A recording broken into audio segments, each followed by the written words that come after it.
You're listening to the Just Japan podcast. Everything you want to know about Japan.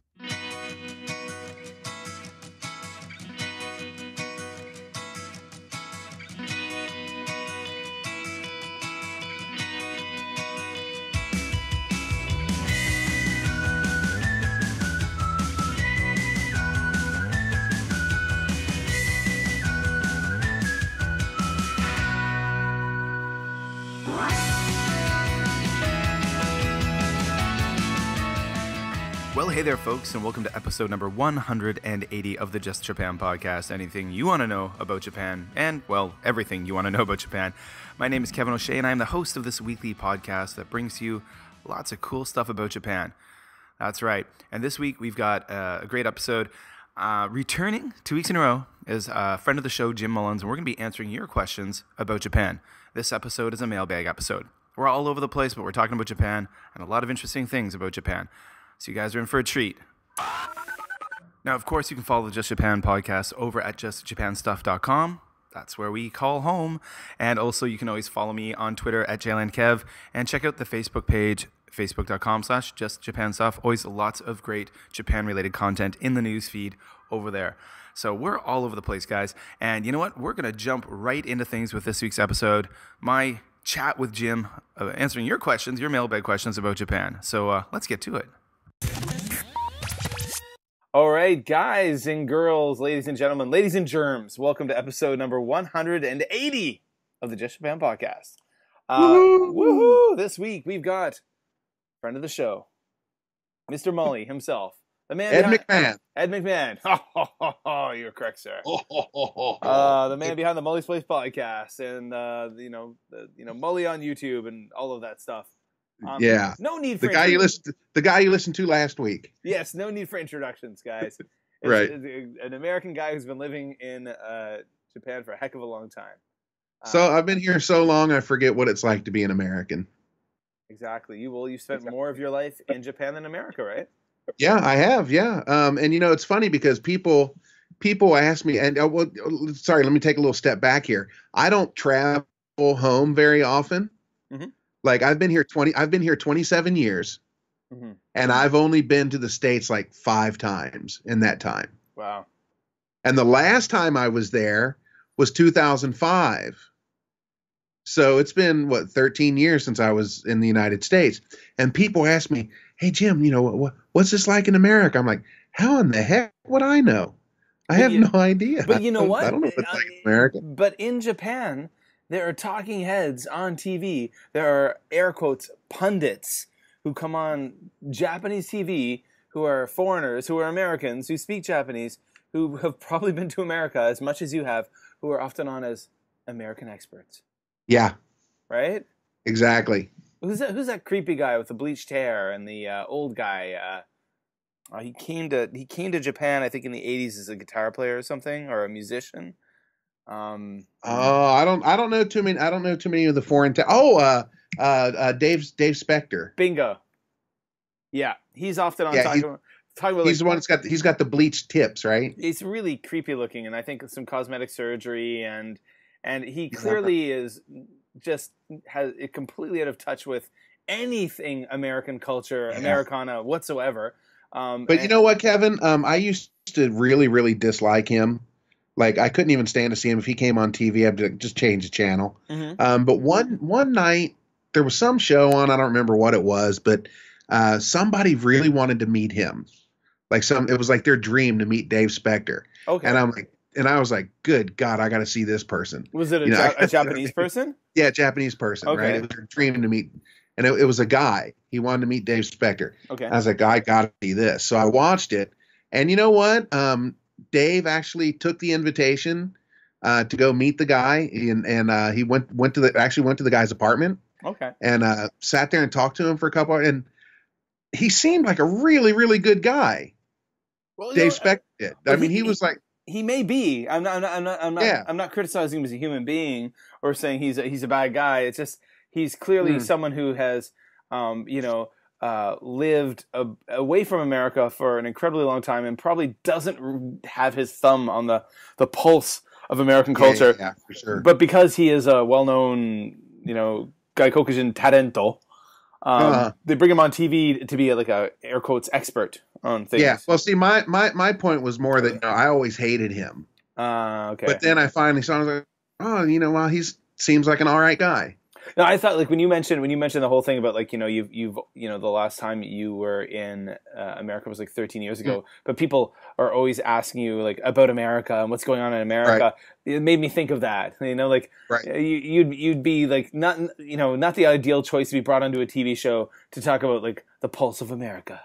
What's going on in pop culture. I don't know. You look on Facebook same way I do. Yeah, exactly. I don't know. I watch YouTube videos sometimes, and right. But this evening we're going to be dipping into some mailbag questions and answering the mailbag, the Just Japan podcast mailbag, and talking about some stuff. This is the kind of episode where it's not quite a topic specific thing. It's kind of more of a answering different listener questions and shooting the breeze about Japan.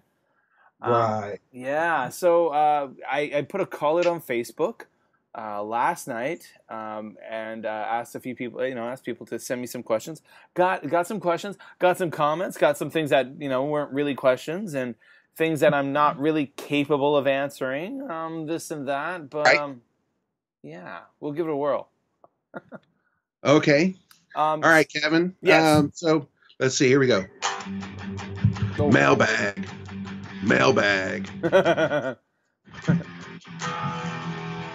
It's mailbag time. Nice. There you go. That was live, folks. That was a real guitar.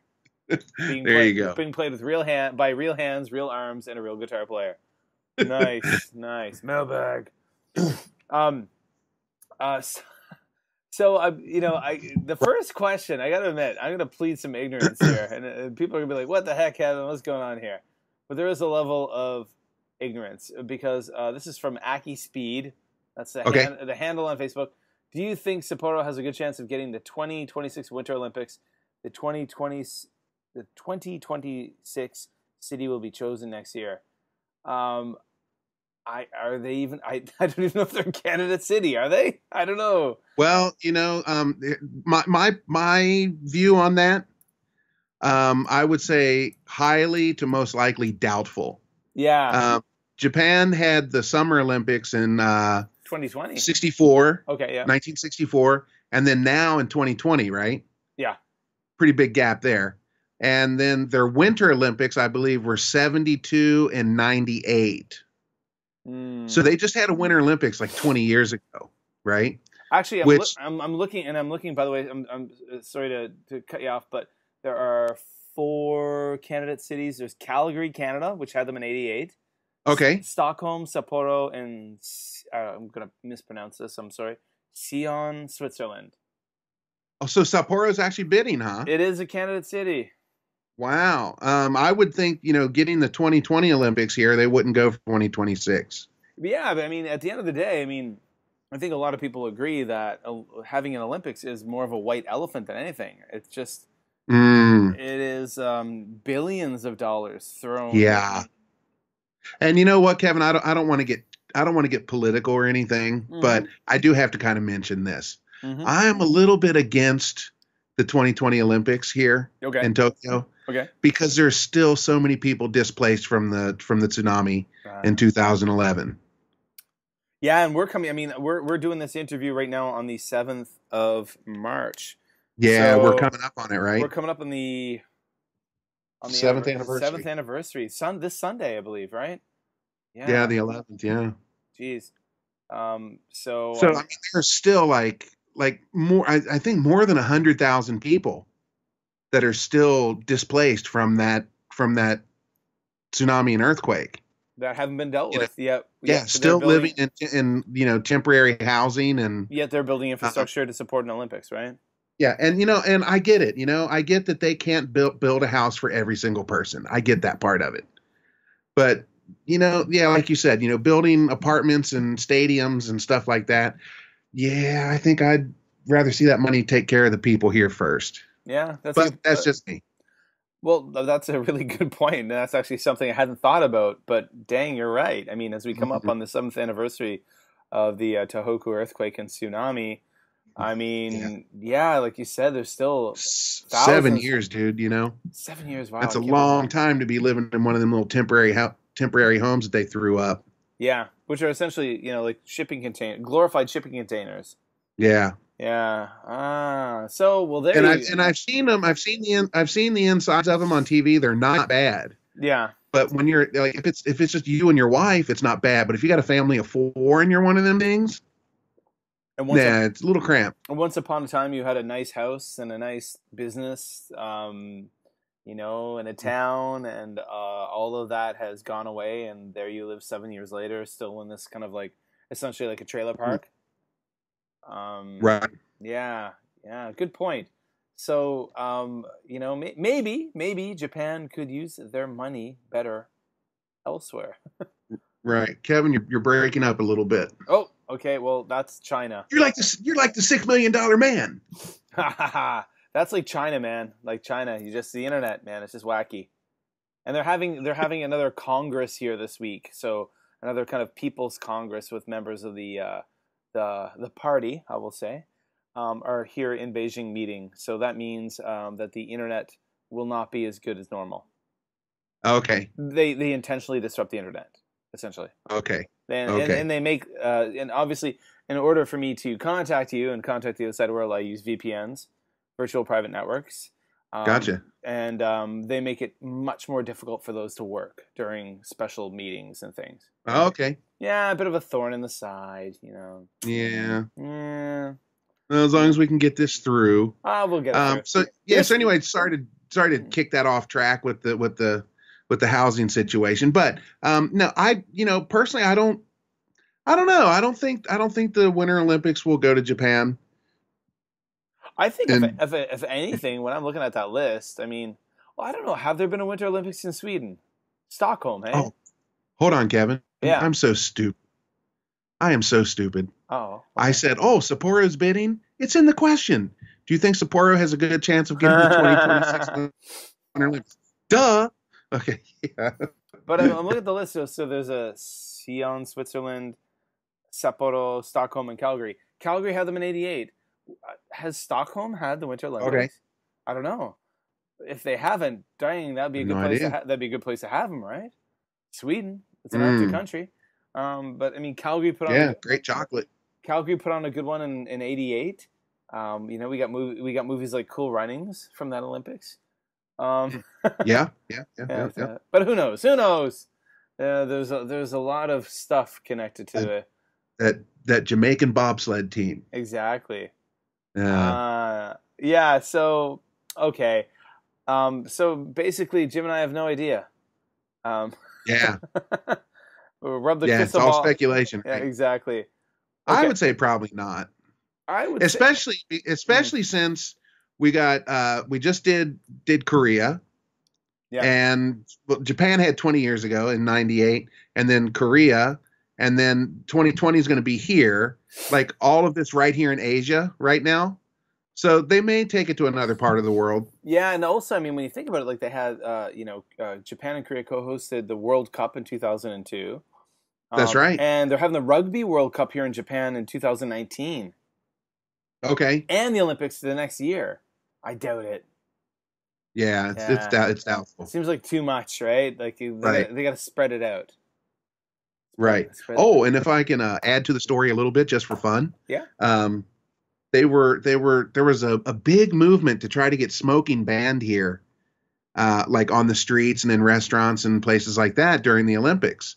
Like, so people were hoping to get the smoking laws changed. Mm-hmm. And there was a really, really big push for it.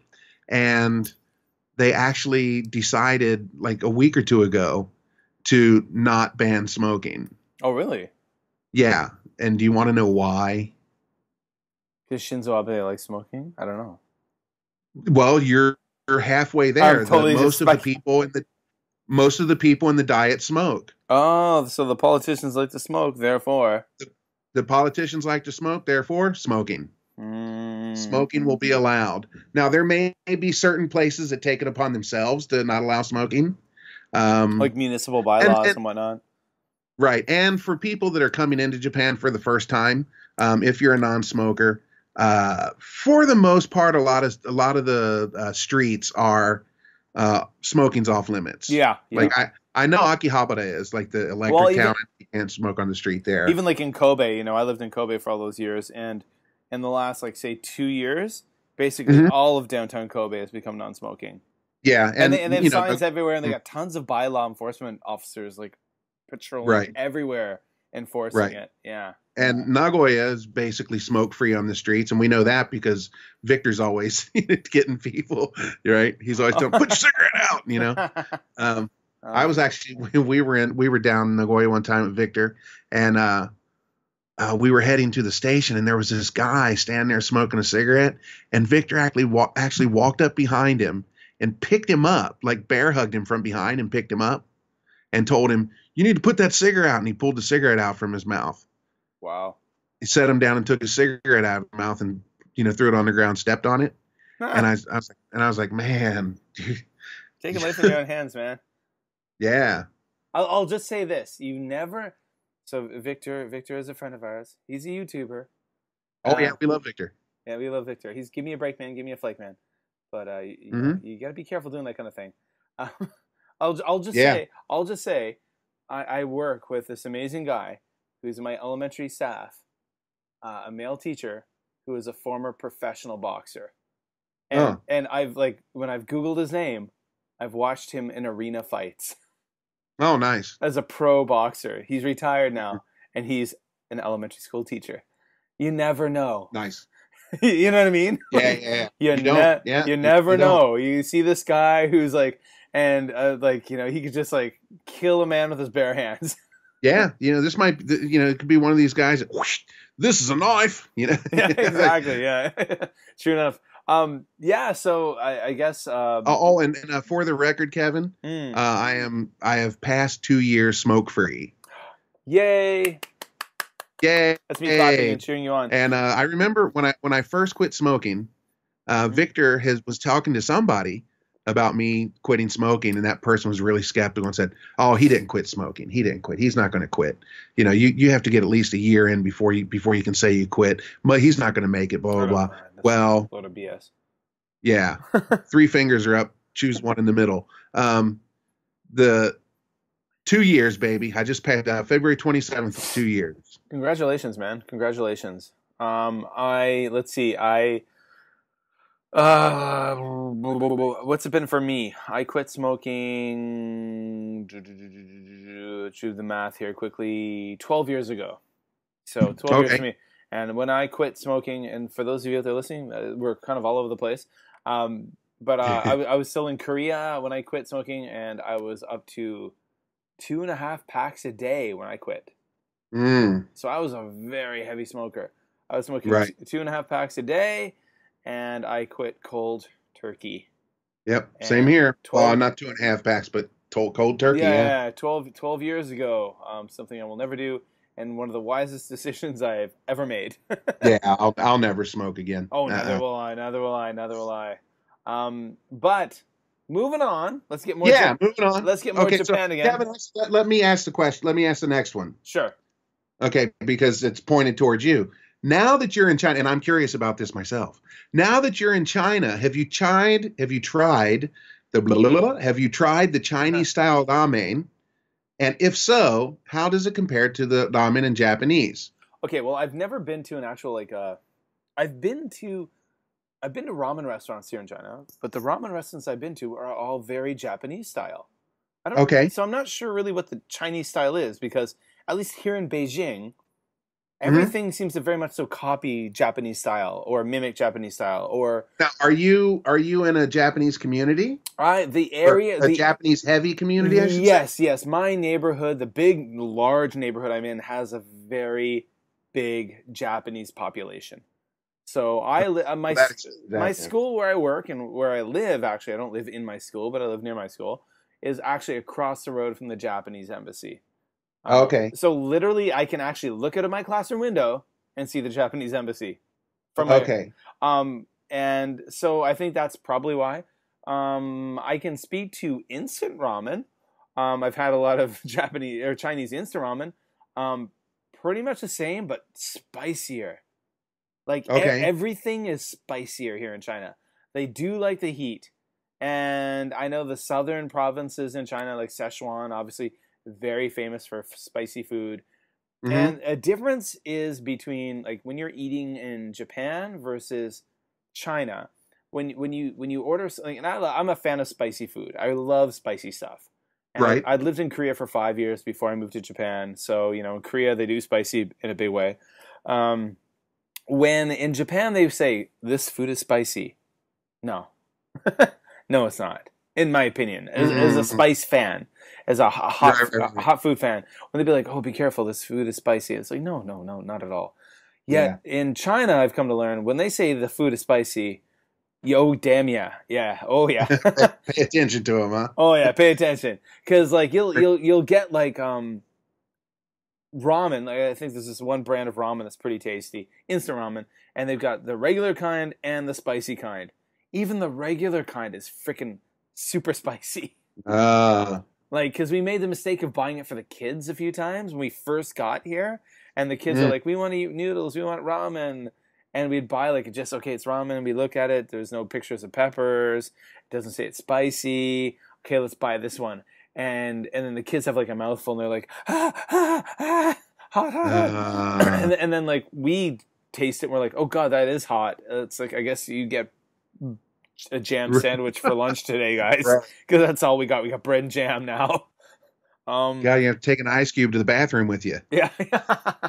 Oh, I've got some Korean food memories like that, man. The Ring of Fire. Well, let me ask you this, Kevin. Away from the ramen, have you seen any odd foods on the streets, like scorpions and spiders and stuff like that?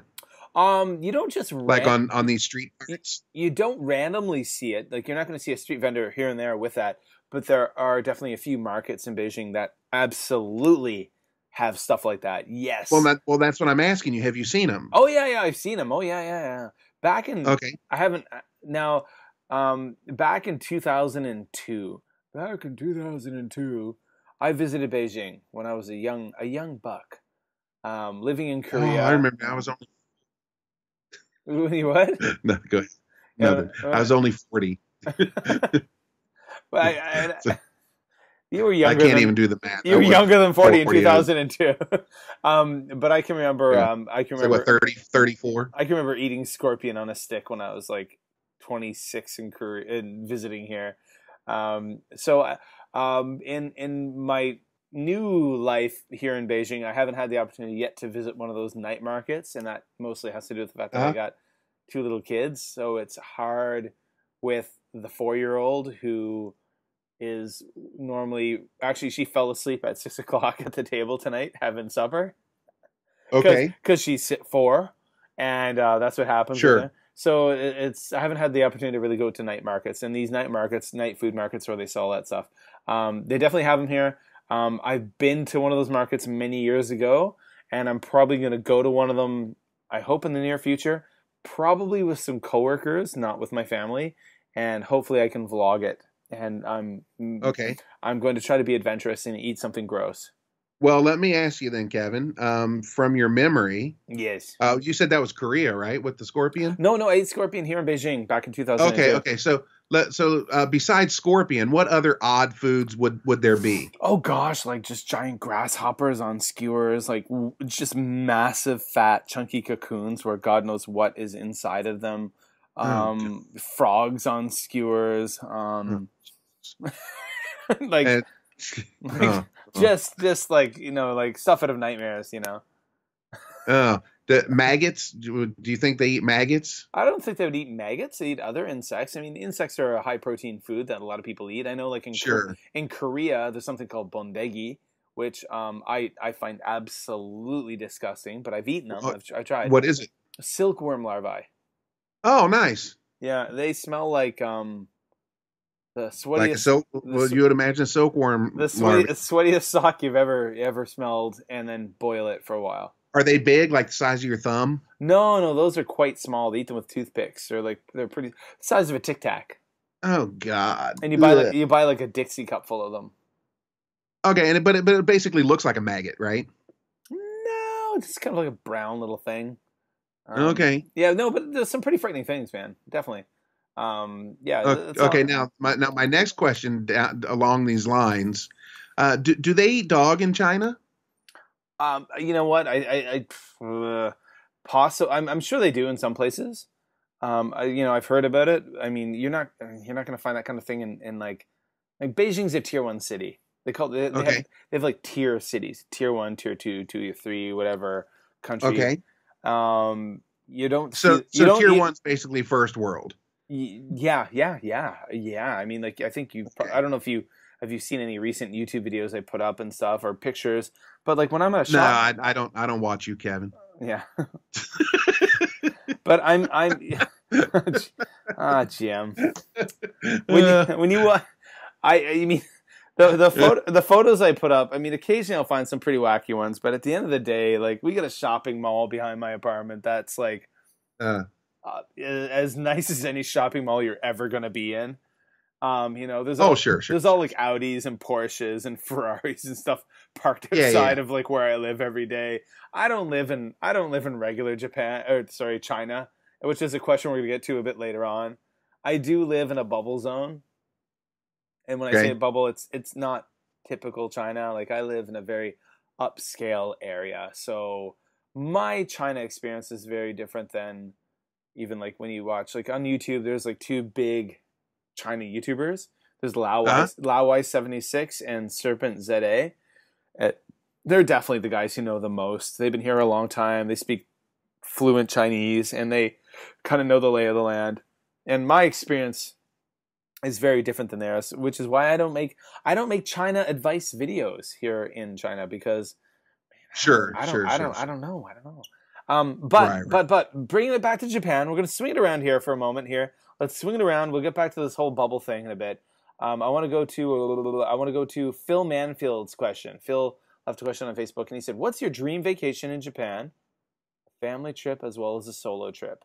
So, Jim, is there anywhere that you have not been that you would really like to go in Japan? Believe it or not, Kevin, 27 years here, I've never been to Osaka. Really? Yeah, I've been through it. And I've been in Osaka Station, but I've never been out to see the big Glico guy or any of that stuff. I've never been in the city of Osaka. As far as hanging out and doing stuff. I'd like to give that a try. Obviously, with being American, I'd like to go down and see Hiroshima and Nagasaki. Pay my respects. Yep. That's what I'd like to do. That as far as a solo trip, yeah. Nah, so I don't like going anywhere without Tomoko. Okay, well, I'm thinking, is there anywhere that, for example, you might like to go that Tomoko would not have an interest in? Well, that would probably be Ochanomizu in Tokyo, which is basically guitar town. Well, there's a solo trip right there, man. So thinking hypothetically, like if there's a place you would like to go to that Temo could be like, oh, man, this sucks. This is boring. I don't want to go there. Okay, if we're gonna go to Tokyo together, let's say we go to Tokyo together and we're gonna split up. You do your thing, I do mine. I'm going to Ochanomizu because it's guitar town, and I'm talking literally. What is guitar both sides of the street, as far as you can go, as far as you can see, on both sides of the streets, it's all guitar shops. Wow. And it's just like heaven for me. Like I get lost in that city. And it's actually not too far from the Tokyo Dome either. Okay. But Ochanomizu is at, if any musicians are out there, if you're coming to Japan, you definitely want to go to Ochanomizu. And from the station, if you go down about 2 or 3 blocks on the left side, there's an ESP guitar shop. And I was actually up there doing some translation work for an amplifier company called Mesa Boogie. I know Mesa Boogie.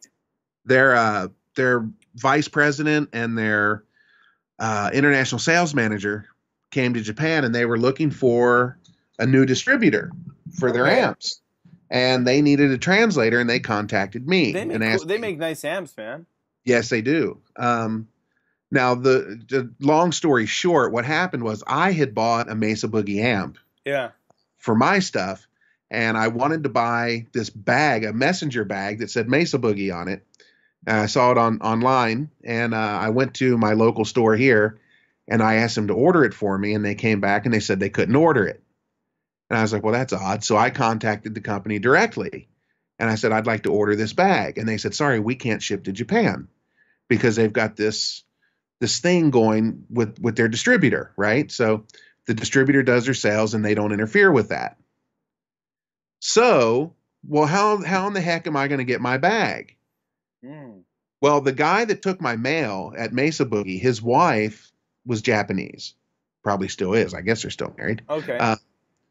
His wife was Japanese, and he was really interested in talking to me because I live over here.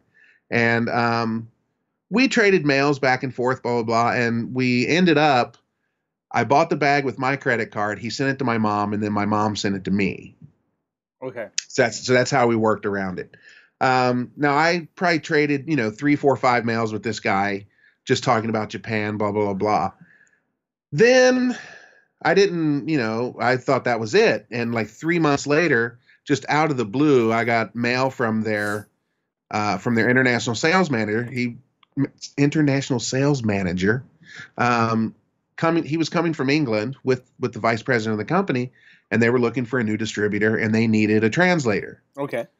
And they said they could hire a professional translator, but if they did that, it would take 3, 4 days getting them up to speed on their equipment and, blah, blah, blah. Oh yeah. And he said, since you're since you use Mesa, blah, blah, blah, would you be willing to help us? And would I be willing to help you? Of course I would. But I was honest with him. I said, look, I can probably handle most of it, but there's probably going to be a lot of technical terms that I won't know how to say them in Japanese. So if you don't mind, I'd like to bring my wife with me. Okay. And he said, no problem. So Tomoko and I went and did that together. Wow. And that was pretty awesome. But anyway, so I spent that time up there in Ochanomizu going around to all these different shops because Mesa Boogie was looking to find a new distributor, and they wanted to talk to the shop owners themselves to find out which distributors were the best ones to work with, blah, blah, blah, blah, blah, Okay. blah, all that stuff. Yeah. So that's basically what that was. And it was just one day thing. But while we were there, we were down at this ESP shop. ESP is a Japanese-made guitar. Okay. We were down at this ESP shop, and it's a really tiny place, but it's really tall, like 4 or 5 stories. And you know these places, Kevin. They're real narrow, but they're really high. Yeah, the thin, tall buildings. Yeah. Yeah. So we're in there, and it's just packed with guitars. Wall to floor to ceiling, wall to wall. Mm-hmm. And the guy says, "Oh, would you like to see the museum?" And we're like, "Oh, yeah, I guess. Sure." So he takes us up to the 3rd floor, and this place is like closed off to the general public, right?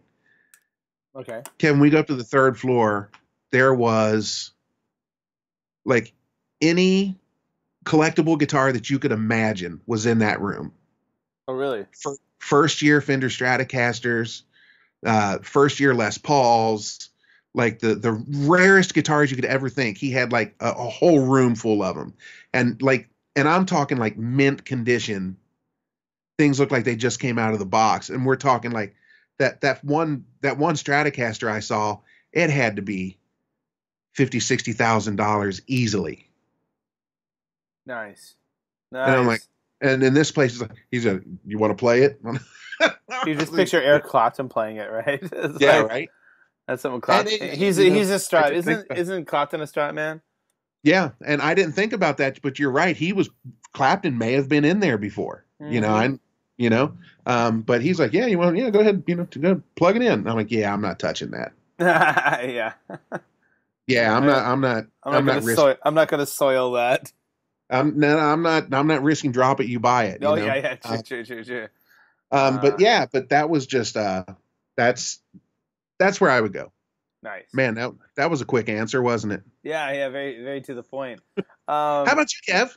Well, I don't know about so much a dream vacation in Japan, but I mean, there's definitely places I want to go that I haven't been. I have not been to Hokkaido. Same. And my kids haven't been there either. My wife went there, I think she said, on her middle school or high school trip. In Japan, in middle school and high school, they go on these big trips around Japan, right? So she went to, I think, Hakodate. and maybe somewhere else. Okay, yeah, I'd like to go up there to see the ice festival. Yeah, the Yuki Matsuri, right? The Sapporo. Or sorry, snow festival. Yeah, I would love to go there too. I would love to go there for that. Tell people what that is, Kevin. The snow festival? Mm-hmm. Yeah, every year in January in Sapporo, which is in Hokkaido, the northern island of Japan, which is the snowy place. They have a big snow festival where they basically invite people from essentially, I think, around the world, right? Mm-hmm. Like famous snow sculpturists, Mm-hmm. and they make these massive, incredible sculptures. Oh, huge. Yeah, like building size things. Yeah, building size, yeah. Did you see the Star Wars one this year? No, I didn't. It was amazing. This huge Darth Vader head. It was pretty cool. And I'm not even a Star Wars fan. But I mean, you can just really appreciate the amazingness of what they do. Yeah, no, I definitely want to go up there for that. Pictures in the show notes, right, Kev? Oh, absolutely. Yeah. I've never been to like northern Honshu. Like I would love to see like Niigata, Akita, all those like kind of areas. I got to admit, no interest in Okinawa. I'm sorry if I offend. You've never been to Shizuoka? Never been to Shizuoka. Never been to the La Maison de Mully. I haven't been to Mully's house. Actually, there's a lot of I haven't been to a lot of Japan, so there's a lot I want to see. I suppose for a solo vacation, I have not done Mount Fuji, like the Mount Fuji climb. I want to do that so much. It was on my list, my bucket list. I haven't gotten there yet. I know my wife definitely has no interest in doing that, but I think now it wouldn't be a solo trip. I think my son is ready to do that with me. So okay. My little boy, he's a pretty fit kid. He's pretty ganky, as they say. And I think at this point, if I have an opportunity to hike Fuji, would probably not be this year, but maybe in the next couple of years, I would do it with my son. Sure. As far as if I could do a solo trip, something my family would definitely not want to do, but I would. And this probably won't happen. But you remember when you first met me, Jim, I was a marathon runner and stuff, right? So sure, yeah. So I think I would probably Mully Gump was part of your Mully marathon. Gump, exactly. With my running Japan when I was raising money for link in the show notes. Link in the show notes. Yeah, I did. I did an ultra marathon to raise money for the Save the Children Japan after the 2011 tsunami and not typhoon, friggin' earthquake, typhoon, tsunami. Yeah. Earthquakes cause tsunamis. Typhoons have nothing to do with that. But yeah, I think in Shikoku they have these like 88 shrines, and there's like a pilgrimage where people walk all around Shikoku and visit these 88 shrines. And for me, it's got nothing to do with religion. I think that would be a really neat thing to do. To like wander around the island and visit all these shrines. So maybe if I, for some strange reason, had 4 months to kill and my family were like, "Hey, see you later, Dad. You're okay. Go away." I might do that, but that won't happen. But that would be an ideal thing. But not ideal, no, because I'd miss the kids and my wife. But that's kind of a dream thing. I mean, that's something it would be cool to do.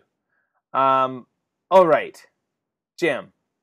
Yes, sir. Let's talk about teaching in Japan, as they say in French. So, Gerardo Amador asked me a question. Was teaching in Korea and Japan your first option? Did you have a different idea of what career you wanted for yourself? I know, like for me, I wasn't a teacher before I came to initially Korea to teach. I was actually I worked in IT. I was a 3D modeler at a game design company. I never intended on being a teacher. I worked at a game design company. I was a 3D so I made games. That's what I did. Video games. I made I made PC games, mostly 2D side scroller games, made a few 3D games, and then I decided I wanted just to take a 1 year break from the industry just so I could travel. Mm-hmm. Just to travel and kind of like decompress from the stressful life of working in IT during the bubble era. And, you know, and then that 1 year turned into 2018. Sure. So yeah, things change. So I went to Korea, and the only reason I went to Korea was just like literally, I met a guy at a bar who was like, "I'm going to go to Korea to teach English. Ah, it's my farewell party." And he like told me about it. And I was like, "Wow, that sounds really cool, man." And it was like pre-Google, right? Sure. So it was like, wow, that's really neat. And like, how do you get this job? He's like, from a recruiter. I'm like, wow, can you get me the recruiter's phone number? And he's like, here it is. And he wrote it down. And then I called the recruiter, and then the recruiter was like, pitched me. And I'm like, that sounds sweet. And then like 2 months later, I'm in Korea. Nice. I was like, whoa, here I am. Uh, So it wasn't like this is the ideal country I want to teach in, like, because I never planned on being a teacher. It was just like it was an opportunity that came up. So how did you end up in a nutshell? I mean, you weren't a teacher in America before you went to Japan, right? No, and even today, like when I speak with people from high school that I haven't seen in decades, they're like, oh, I'm a teacher. Really? People are shocked about that. No, I was in my previous life. I was a graphic arts. Okay. Yeah, graphic and commercial arts. I design and I worked. My main job is I worked in a printing company. Oh, okay. And I was part of a team of press operators. So this is an industry that probably no longer exists, right? Probably. The place now. When I first started working, I was working in a company, and I had my own press, like a one color press that I did and I would do like the letterhead and stuff like that, letterhead and envelopes and business cards and all that kind of stuff. Then I got a step up job working for a big printing company, and I went from being a single press operator to working on a team of guys, obviously me being the lowest on the totem pole, a team of 5 guys working on a printing press that was about 200 feet long, 8 colors. It had the dryer and the cutter and everything right there, and it took big rolls of paper. We'd have to load up with a forklift. Wow. And that's where I was headed. I was headed that way, and my dad died, and I took like a week off of work. And when I returned to work, my job was gone. Mm. So I went back to the gas station because I worked at a gas station when I was younger. I'm younger. I was still like 20. So I had worked at a gas station when I was in high school. So they gave me my job back at the gas station. Kevin, I really didn't know what I was going to do. I was finishing school and all this and all that. And then I met my first wife, my Japanese wife, and ended up coming over here. And that was the big turn in my life. Going to the picnic, August 26, 1989. I went to a picnic for the Greater Cincinnati Chamber of Commerce. Okay. And that's the day that my life changed. Wow. That's the day I met my Japanese wife, my first wife that brought me over here. Wow. Yeah.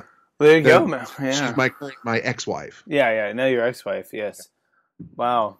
So I mean, there you go, guys. I mean, everyone has a different trajectory, a different story. Yeah, you have no idea what's going to happen. Especially like the young people out there that are studying. Oh, I'm going to do this and all that. Yeah, you probably won't. Just be prepared that life may not go that direction, but that's not a bad thing. No, I'm married to a Japanese woman, which is why I went to Japan. But I met my Japanese wife. I got 2 great kids, but I met my Japanese wife while I was teaching in Korea. There you go. And everyone's like, "Oh, you met a Korean girl?" I'm like, "No, I didn't actually. I met a Japanese girl in Korea." But yeah, you got two great kids. Oh yeah, no, life is moving along well. No complaints. Yeah. Well, yeah. I mean, occasionally the air quality here. And we love your wife. Yeah. She's definitely a friend of the Mullys. Now, yeah. Last question. Sure. This is from Craig. Yeah, this one's all you, Kevin. So, Kevin, it seems like you live in a bubble in China. Okay. Yep. Do you think you are missing out on the real China by being so isolated in your sort of foreign community? So this question is from Craig over at the Gray Grizzled and Gaijin blog, which you guys should Craig. Which you should check out. Great blog. So Craig asked me, and I am in a bubble, and I've explained that to him. And I'm going to kind of turn this into kind of more of a, not just about my situation, but a general kind of foreigner situation. But I really live in a bubble, and my experience here in Beijing is very different than my experience in Japan. When I lived in Japan, the entire time, my entire existence in Japan, I absolutely did not live in a gaijin bubble, a foreigner bubble. Mm-hmm.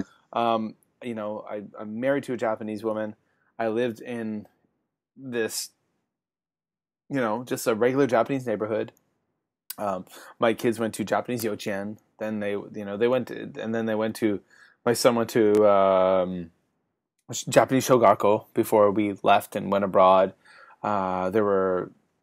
Basically all of my foreign friends lived in like Osaka. I live in Kobe. All of our neighbors were Japanese. All of my wife's friends were Japanese. All the mama tomo were Japanese. All my kids' friends were Japanese. No one spoke English. I go to parties. I go to picnics. There was like no foreigners with us. Mm-hmm. Like everyone was Japanese, right? Like that was how it worked. But now that I'm here in China, I'm working at a big international school, the Canadian International School. I live in a gated community with 24-hour security and cameras everywhere and guards, and you have to have swipe cards to get in any door. Where I live, there are, I live with a big batch of wonderful, lovely Canadians. But I'm in many ways not in China. So, sure. Craig asked, do you think you're missing out on the real China? I'm definitely not getting a China experience. Like, I'm in China, but I mean, I'm going to leave here in a few years not knowing any Chinese, basically. Like, I don't use it. I don't interact with Chinese people. I'm teaching in English. My whole life is in English, except for when I go to stores. But the area of Beijing where I live is the embassy district. So there's all the big embassies, all those families, all the gated communities, all the diplomats, all the international school teachers, and everything caters to them. So all the local not all, but many of the local restaurants have English on their menus. The staff know enough of English to kind of wave their hands and point at things.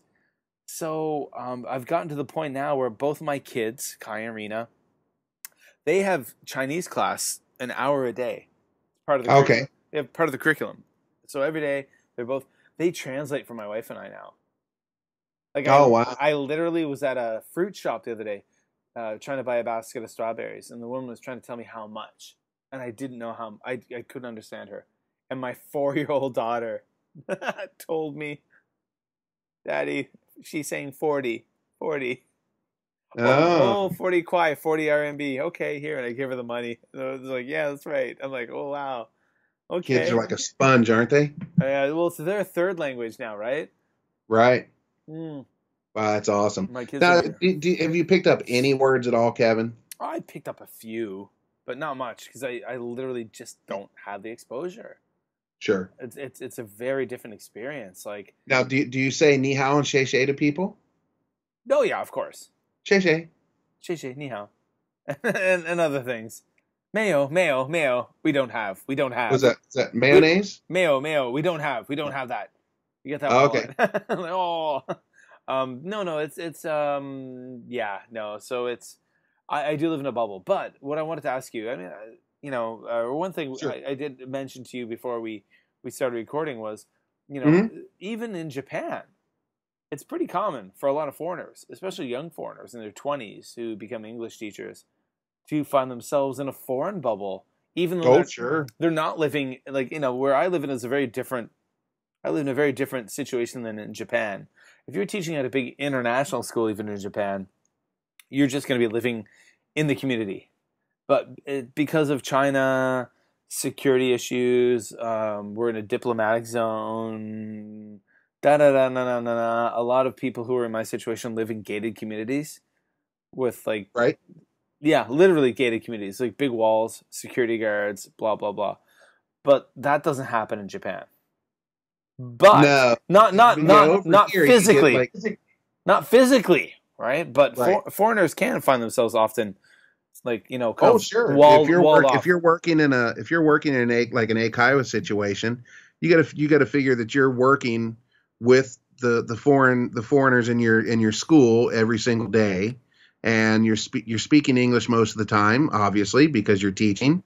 Mm-hmm. And when you finish work, there might be another teacher living in your building, but even if they're not, you all congregate at the gaijin bar and hang out and drink, and everybody's speaking English and blah blah blah. And that's what it was. That's what it was like my first year and a half here. I was doing the same thing. I was teaching and hanging out in the gaijin bar, and all my friends were foreign. But, you know, I've got a lot of outside interests too. Like, I play guitar, I play pool, you know, and, you know, for people that don't know anything about my pool background, I was a professional pool player through the 90s. And I've been, like, in the All Japan tournament a couple times. I had outside interests besides that. So, you know, I'd go to the pool hall, or I'd go to the guitar shop and hang out and do stuff like that. So I had my group of Japanese friends, but I was realizing that my Japanese speaking ability wasn't improving, like, after the first year. And I had originally planned to go back. Staying here 30 years wasn't even thought of back then. I thought a year or two at the most. And after that first year, I thought, you know, I should probably learn the language. And working like this is not conducive to that. So I quit my job, and I got a job working in a warehouse, throwing boxes, you know, stacking pallets, making pallets, driving a forklift, and everybody around me was Japanese, and it was sink or swim. You know, I carried a little dictionary with me, and, you know, it was tough, but, you know, you pick things up real quick that way. Yeah. When you have to, you know, survive from it. And well, I mean, then, you know, then the days just pass, and here I am, you know, 27 years later, still here, you know. Well, I mean, it's interesting. A few weeks ago, I interviewed my friend Damien, who is about to become a farmer. He's transitioned becoming a farmer here in Japan.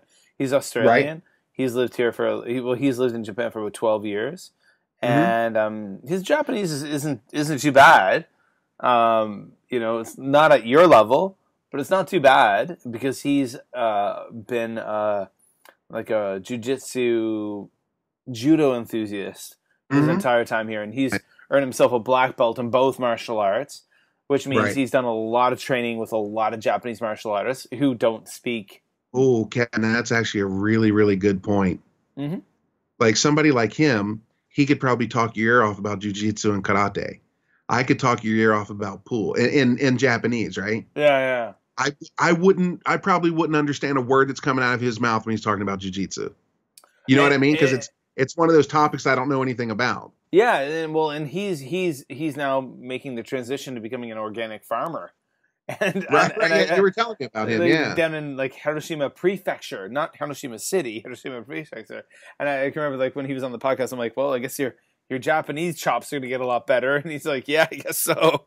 You know, like, so there's going to be, because he's going to have to. You can't, like, in a situation like that, sink or swim, right?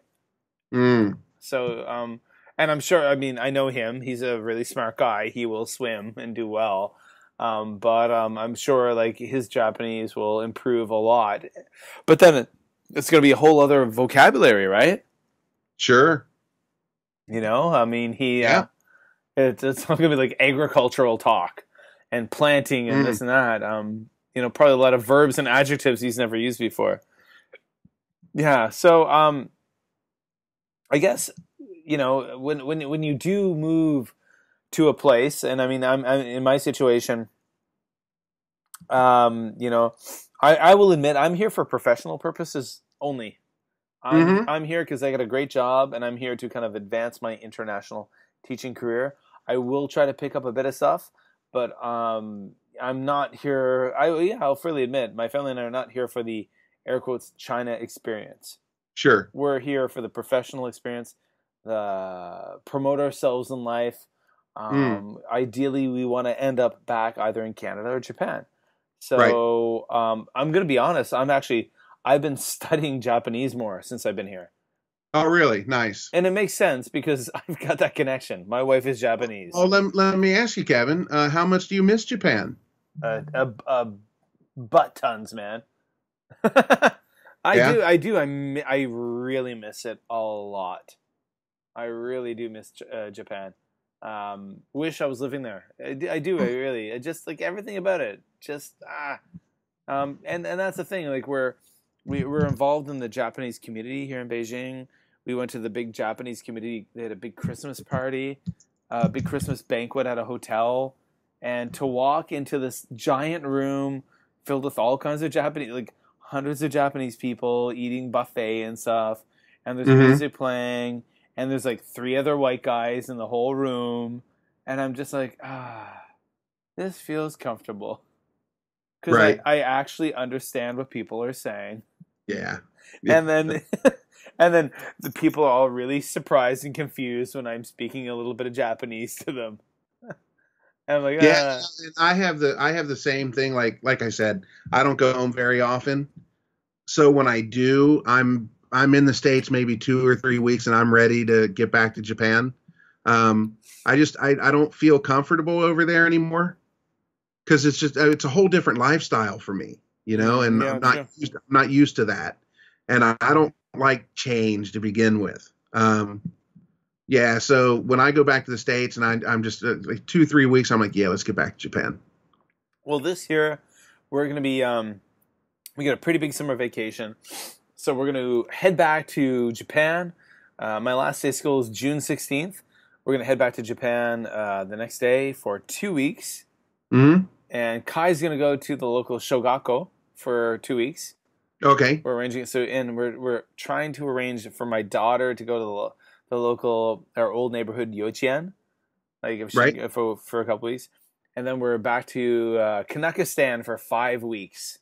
Okay. And that's going to be interesting because I have not been to Canada in the summer since 2007. Ooh. Yeah. Been a while. Gonna be wild, but I'm excited. I mean, we got plans. I mean, I'm excited. Like my daughter hasn't been there before. She's never been to Canada. My daughter, Rena's never been to Canada. How old is she now? She's 4. She'll be 5 in May. Okay. So yeah. So I mean, we're gonna go camping, and we're gonna just. It's gonna be awesome. It's gonna be awesome. And then we'll bounce back to Beijing, and then we'll see where life takes us from there. But yeah, you know what, guys, you got a nice big fat episode this week. Lots of talk, and we're all over the place. This is kind of a, hey, we're just shooting the breeze about Japan and other things episode. Jim, thank you so much for coming on the podcast. Where the heck can people find you on the interwebs if they want to learn more about what you do? You can find me at www.mullysplace.com. All links to all the stuff, YouTube, the podcast is over there, and Facebook and Twitter, which I don't really use anymore, but it's still there. Instagram, all that stuff's over there. Mullysplace.com, folks. Go there. Links will be in. One other thing, Kevin. Sorry. No problem. One other thing about the mullysplace.com. People, I've been getting a lot of messages from people like, when's the next podcast? When's the next? Because we haven't done one since July last year. And actually, me coming on tonight with you was a request from somebody. Audie Speed said, you should get Ed McMahon on with you. Yeah. And Audie also said that would like to hear Dave and I podcasting again. Yeah. And I'm getting a lot of those messages recently that, people want to hear us podcasting. And I just want to let people know that are listening to this, that do listen to Mully's Place podcast. The reason we're not podcasting is because Dave had a little bit of a medical problem. It's not something that I can talk about publicly because it's up to him. When he's ready to share it, he will. Okay. He's not going to die or anything, but it was major enough that it sidelined him for a little bit. Okay. And he's recuperating. He's doing fine. I was Tomoko went over and visited his house on New Year's Day. We spent the day with him and his family. He's doing fine. And he'll be back. He'll be back, and I'm sure he will share all of this with everybody when he's ready. Yeah. Okay. So, but that's the reason we're not podcasting. So, just keep that in mind, guys. So there you go. For those of you who are listening, who are Mully's Place podcast fans, and I know a lot of you out there are. There you go. Yeah. We hope Dave will be feeling better, back to his regular fighting form soon, and be able to get on to the Mully's Place podcast, and you two can be silly together and drink root beer and stuff. Yeah. He's going to be fine. He's going to be fine. Please don't worry too much. Okay, cool. Well, thank you for telling us about that, because I know there's definitely people out there who are listening who are wondering, hey, what's up with the Mully's Place podcast? Yeah, why don't they do any podcasts? What's going on? All right, well, you know what, guys? So go to mullysplace.com to find out all of Mully's links. Go to justjapanstuff.com to find all the links we've been talking about tonight. I'm going to have to get Jim to send me a list of reminders of all the things I apparently have to put in the show notes, like pictures of the Sapporo Snow Festival and blah, blah, blah, blah, blah. I forgot too. Yeah. Uh-oh. So disregard anything he said about photos in the show notes. Oh, there may be stuff in there. Right. I'll put pictures of Alf from that 1980s TV show that I used to watch. No? Okay. All right, guys. And well, that does it for another episode of the Just Japan podcast. Jim, thank you so much for joining us tonight. Thanks for having me, Kev. It's been awesome. Please hang up and try again. All right, folks, well, that does it for another episode of the Just Japan podcast, everything you want to know about Japan. I want to thank Jim Mullins for taking the time to stop by the show yet again and share his knowledge and his humor. The guy's a great storyteller. Of course, you can find him over at mullysplace.com. All of his stuff is over there. And for you awesome, amazing people, thank you so much for downloading another episode of the Just Japan podcast. Thank you for supporting the show by sharing it with your friends and family and colleagues. Remember, share us on social media. That'll help us get bigger. More ears listening to this show. And of course, go and check our Patreon page, patreon.com/justjapanstuff. That's another way you can support the show. Well, that does it for this week's episode, guys. My name's Kevin O'Shea. I am the host of the Just Japan podcast.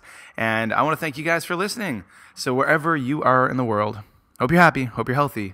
And I'll be talking to you real soon.